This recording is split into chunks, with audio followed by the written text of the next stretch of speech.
નમસ્કાર દર્શક મિત્રો, આપ જોઈ રહ્યા છો પાટનગર નેટવર્ક ન્યૂઝ ને આપની સાથે હું છું કિન્નરી પટેલ।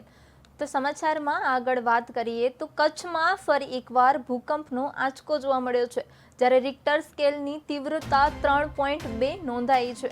જ્યારે ભૂકંપનું કેન્દ્રબિંદુ ભચાઉથી 23 કિલોમીટર દૂર નોંધાયું છે। ભૂકંપ આવતા દોડધામ મચી જવા પામી છે। કચ્છમાં ફરી એકવાર ભૂકંપ નોંધાવવામાં આવી રહ્યો છે, ત્યારે ભૂકંપનું કેન્દ્રબિંદુ ભચાઉથી 23 કિલોમીટર દૂર નોંધાયું છે। ભૂકંપ આવતા દોડધામ મચી જવા પામી છે।